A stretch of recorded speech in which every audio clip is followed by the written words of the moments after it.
Morning, welcome back to the channel, welcome back to Love 500, and welcome back to another video on the white pop. This isn't Project Dirt, this is the other white pop. So what you're going to see next was recorded about 3 weeks ago, and then when we get to the end of that we'll be talking about the red pop and just an update on the other projects. So here we go, enjoy.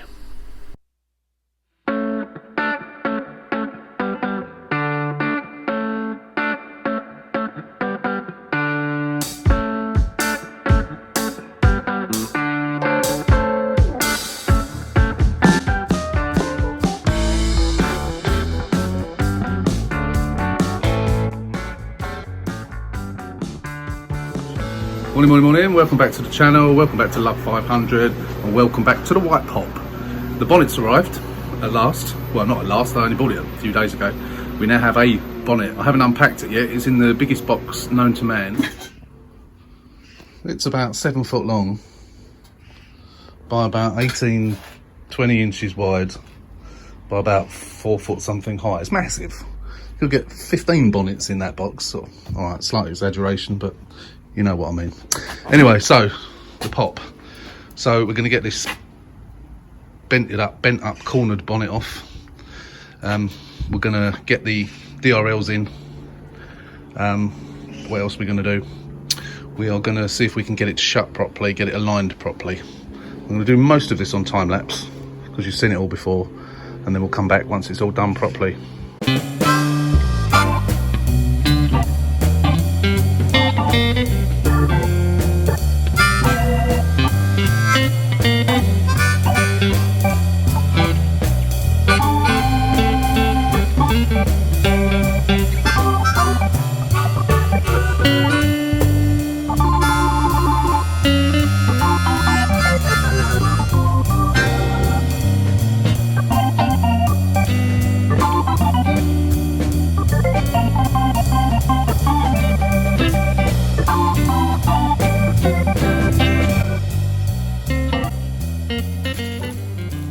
In fact, me unpacking that on time lapse showed you how amazingly that was packed.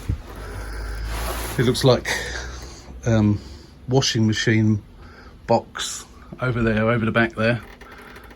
There was all around it and God knows what.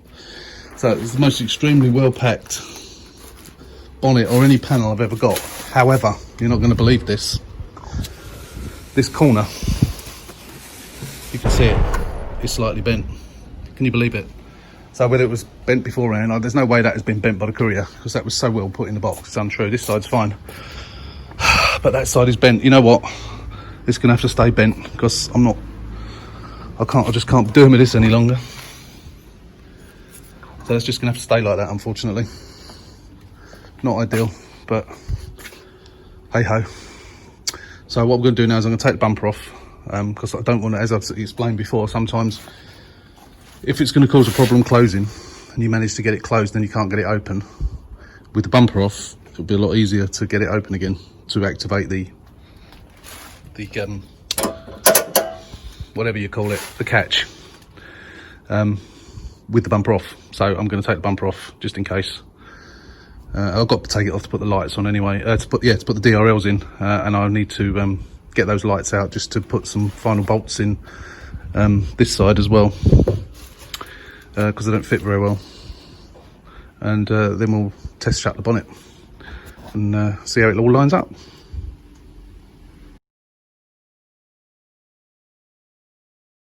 Okay, so I'm going to have an attempt to do this now. I don't know what it's going to come out like. I've got some panel wipe, a new bottle of panel wipe.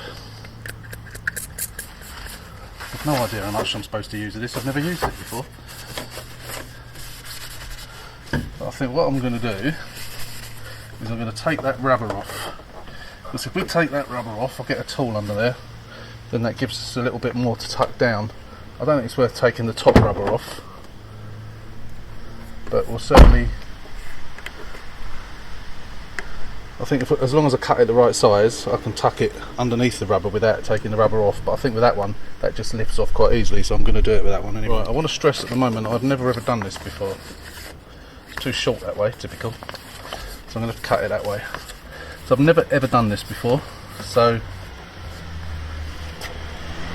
I have no idea whether I'm doing it right, so you need to bear with me. So I'm going to cut it to there. Put a little mark there. And then what I'm going to do is I'm just going to measure this up. I'm going to cut it to size, and then I will offer it up and see how it goes. So I think what I'm going to do, bearing in mind that I've never ever done this before, and I'm not really that bothered at how good it looks. I want to make it as good as possible, but so I think what I'm going to try and do is I'm going to take the backing off, rather than cutting it exactly to size or to the rough size. Actually, before I do that, I'm going to take this panel off. I haven't done that yet. I've just gone over it with some panel wipe again. So what I'm going to do now is I'm going to peel it off. I'm just going to stick it on. I know you're supposed to do it with a heat gun. As it's a warm day, I'm just going to stretch it a little bit and stick it, and then we'll give it a go with a heat gun.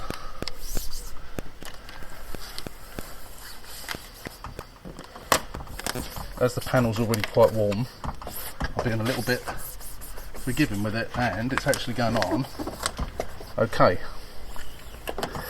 Now this is, believe it or not, is professional stuff. And even though I'm not doing it with a spatula of any kind, it's actually going on smoothly. Had it been a cold day, I am going to go over it with a hairdryer, but I don't actually think it needs it, to be honest. Excuse the plane. What I was worried about, that you'd be able to see where I'd rubbed it down, but you can't at all. So I'm actually going to wrap that around there. So far this is actually easier than I thought. I'm going to trim it afterwards around there, but that looks alright, you know. Obviously I've still got to go over it with the heat gun, and I'm sure I probably should have spread it with a heat gun as I did it, but the only reason I haven't, as I say, is because it's a really warm day and the panel's already really warm. So what I'm going to do is I'm going to trim it and then see if I can stick it down the side of that rubber. I think that'll work. I'll trim it just to the edge of like the fold with a knife, and then we'll see if we can tuck it down, see how it goes. Check that out, done it. I didn't do it on camera because it took a little while, but I ended up pushing it under that bit, and then I've trimmed it down that edge, and then I've trimmed it around the other edge, right around the other side, and I'm not even needed to use a heat gun or anything. That's nigh on perfect. What a difference it is compared to the other one. So that's good, I'm really pleased with that. Obviously what I've got to do now, of course, because I've done that bit, I've got to do these bits as well. So that bit I can take off and do, that's not a problem. This one I've got to do on the car. So we'll give that a squirt with panel white, and we might as well do that one as well.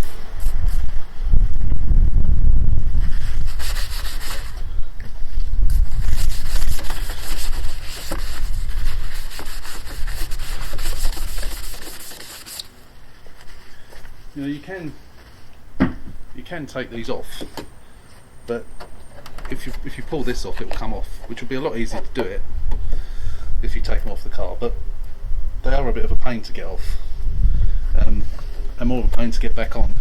You tend to, I've done it so many times, you end up dropping the screws into the door crevice, and then they're lost forever and rattle around.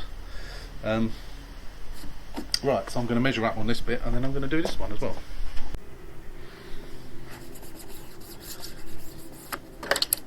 So I've just stuck this on. I forgot to put it on record before I started. So again, I've smoothed it on. No heat needed. There's no bubble. There's no bubbles. Yeah, there's no bubbles. Anything. It's sticking perfect. So what we'll do is we'll cut that again with a knife down there.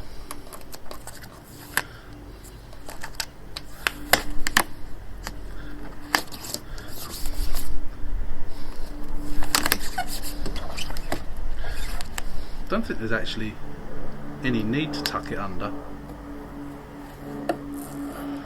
It's actually okay by just cutting it to the edge, and then it will sort of naturally fold over the edge anyway, which is quite handy. What about this side? Yeah, same here. If you cut down the middle, it sort of folds underneath anyway, and then that bit needs to be pushed down ideally, so we can push it down without.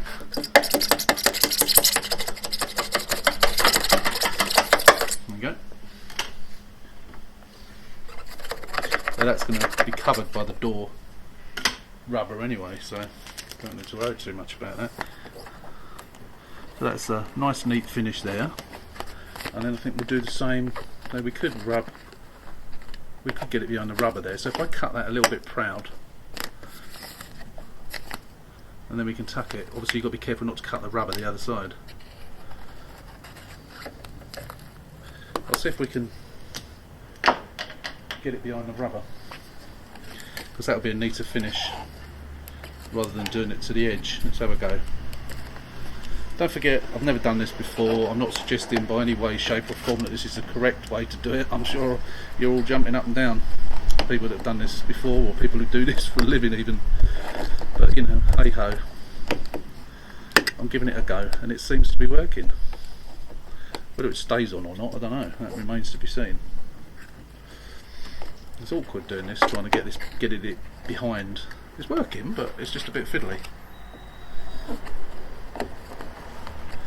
Probably a metal thing is probably not the best to use anyway. You're probably better off using plastic. I'll probably cut that also too big to run behind the rubber. But what I didn't want to do is do it too small. Yeah, it's difficult to get it behind. It's too big to get it behind the rubber, so I might try and cut it a bit smaller, or shall I persevere? Now see, I've started it off.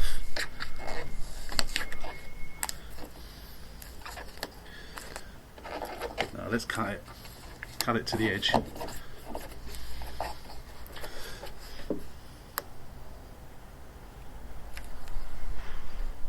So if you get it down, if you cut it, use your rubber as a guide, then what's left can tuck. Again, if you're going down the middle of the hole, it gives you a little bit to tuck down. I think as long as it is very sticky, and as long as you've got enough there, you can tuck it behind still. Yeah, that's alright. It's done the job.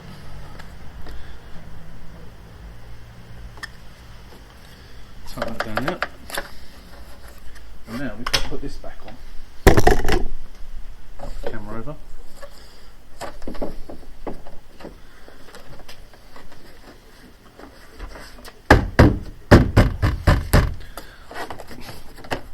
That's it.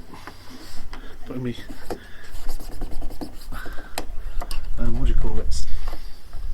What do I call it? I don't know. A-pillar trims. Let's give it a final rub down like that. Yeah.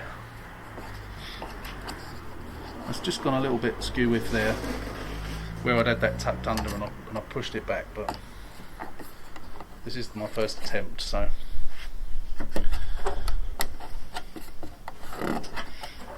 shall I take that off or shall I put it on there? I suppose as it will come off, I suppose I might as well take it off, mightn't I? Oh. I'm gonna break it, getting it off. Oh no! Nearly lost the clip. Phew, that was lucky, got it. Come on, off you come. Slide it out, that's it.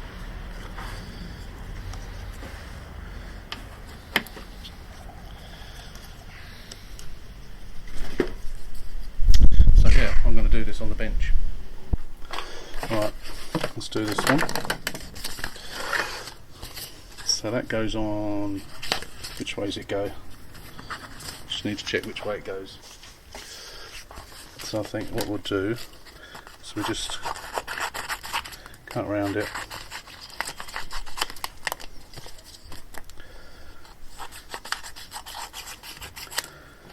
Like so.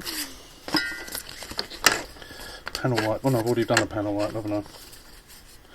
So obviously we don't want it to go over this bit, we only want it to go over this bit. So again, it's easier just to put it on and cut it, I think.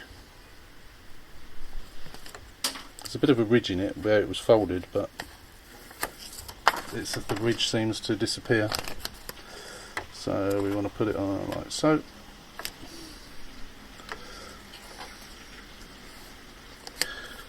Yep.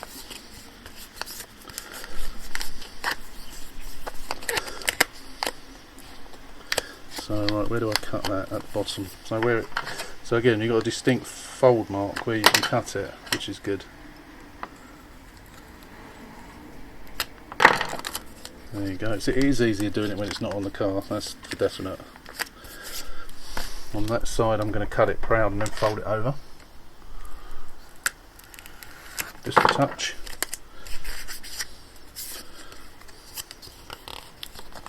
A few bubbles in this bit, but they're easy enough to push out.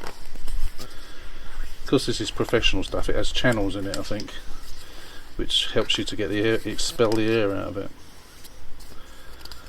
So I think these modern wraps are much better than the old-fashioned ones. They are a lot more forgiving, especially for us amateurs. So if I cut that along there, peel it off, that's it, done. Easy, that was easy. There's nothing to push it into there, so it's just a matter of making sure it's stuck down properly. So let's go back to the car and put that on. So of course what that means, as you know, I've got the new seat in. I've done me quarter, whatever you call them, what I've just done. I've got my locking wheel nut cover.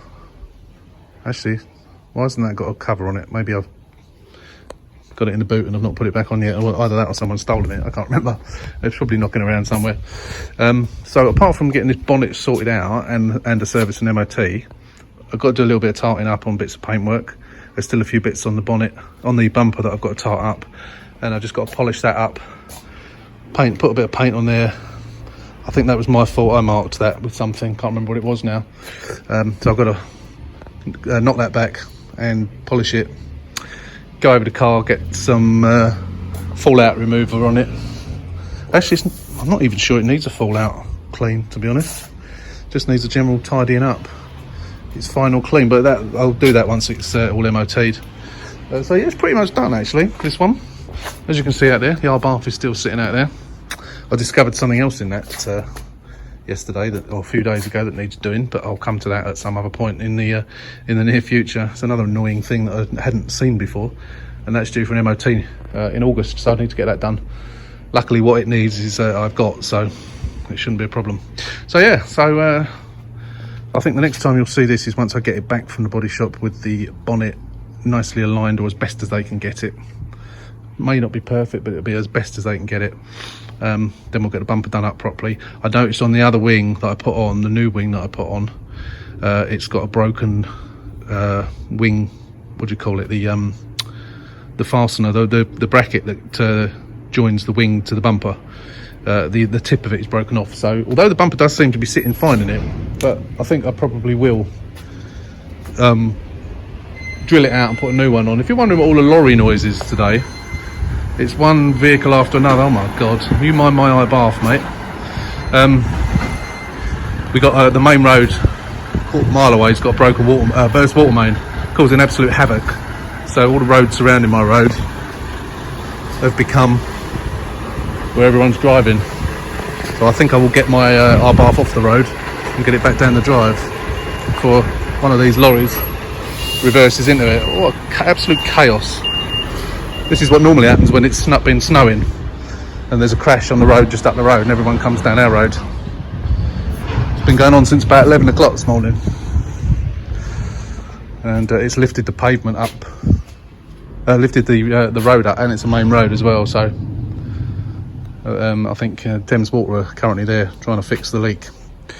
So yeah, where were we? As I was saying, yeah, so once we get it back from the body shop and he's sorted out this bonnet for me, I'll get it final tarted up, get it MOT, service it, and then we can get it up for sale. I'm fed up with this one now. It's I paid too much for it. It's cost me quite a bit of money. 2 bloody bonnets, both of them damaged, but this one's staying on it. It's not that bad, to be honest. I've bent it up a little bit. It just needs a tiny little bit of paint being touched in on the edge of it. It'll be fine. Still annoying, but there you go. Anyway, that's it. Okay, so that was Project Pop, the white pop with the sunroof, as you saw. You saw me do the stuff on the side of the car, which again, I want to emphasise again, never done it before. Should have probably heated it. It was a really hot day. It looks alright. So, you know, don't jump on me too much for that. So, Project Pop, still in the paint shop. I said to him when I took it down there about 3 weeks ago, no rush whenever you get around to it. Silly mistake. It's still there. To be honest, it doesn't matter too much, because I've still got Project Dirt sitting here. There it is in all its glory, and we've got the red pop, which we'll come on into a minute. But yeah, so I'm going to give him a call next week, see if we can get it back, and I want to swap it over with Project Dirt. I'm going to do the bumper in a minute on Project Dirt, so that will come up on a later video. But it's raining today, so I'm not going to be doing very much. I was going to clean the seats on Project Dirt as well, but I'm not. But anyway, this isn't about Project Dirt, this video. This video is about the white pop and the red pop. Now the red pop, as you know, was finished. Paintwork was all done, all the seats were cleaned, serviced it, new plugs, new filters, new oil, etc, etc. Then Connor came to do the cam belt. After Connor had done the cam belt, there's a tick over problem. It's got a lumpy tick over. I think I mentioned it in a previous video. So this lumpy tick over, we cannot get to the bottom of. Again, with apologies if I'm repeating myself, but I've changed the plugs, I've changed the coil pack, I've changed the leads, I've changed top and bottom oxygen sensors, exactly the same. Connor came back yesterday while I was at work and redid the cam belt, and he says it's spot on, but it's still like it. I've parked it out in the road for the time being. It's basically sold. I haven't got to take any money, but I've got someone who wants it, and they keep on me now. Is it ready? Is it ready? I'm going to have to say no now. I cannot get to the bottom of what is causing this lumpiness. It's really weird. So basically, you're driving it a lot. It seems to drive okay. As soon as you stop and the idle comes down, the revs come down, for about 2 seconds it's fine, and then it starts going. The needle doesn't change. It doesn't do this or anything, but you could sort of feel the car shaking a little bit, and it's like it's firing on 3 cylinders, which maybe that's what's happening. But as I say, it drives fine. You cannot get to the bottom of it. I've got 2 things left to change, to try. Connor still seems to think it might be the cam belt. I'm not convinced. So he's sort of looking into it a little bit more. He's done 4 of them now, so I don't really see why, you know, if it was the cam belt, why he couldn't have got to the bottom of it. As I say, he's redone it yesterday. So 2 things I've got left I can try: throttle body and the fuel rail stroke injectors. It's the only thing I can think that can be causing the problem. If it didn't drive right, or it was throwing up errors on multi-ECU scan, you know, that would give me pointers, but as it's not, I'm at a loss. So that one is sitting out on the road, and I think it's going to have to be put to one side for the time being until I can figure out what's going on with it, unless Connor comes up with some bright ideas. Project Dirt is going to be worked on today. As I said, the white pop, which we've just seen the video about, is still in the paint shop. The blue one that I mentioned before, the metallic blue one that I'm getting back, I'm hoping to get that Wednesday. Well, actually it'll probably be Thursday, because she wants me to get it Wednesday, but I can't get there over to Essex until Thursday, and that's if I can take leave from work. So I've got to sort something out with that. So that will be a very, very quick turnaround. It will be having the cam belt done, and a few other bits and pieces, nothing much. Seats need cleaning, and then that'll be flipped big time. So yeah, that'll be featuring in a video. But for the meantime, yeah, I was going to put the video that you've just seen for the white pop. I was going to do that in the same video when I get it back, but it's been so long, it's been dragging on. Those videos have been sitting on the computer for a while, and I just wanted to get that video out there, just so you didn't all forget about that car. So hopefully I should get that back. With a bit of luck, I'll get that back next week, and we can continue with that one, because that's obviously still got some issues that have got to be sorted out. But for the time being, I'm going to bid you farewell, and we'll see you again hopefully later on in the week. Thanks for watching. Don't forget, once again, subscribe and like and share and so on and so forth, and we'll see you next time. Stay safe.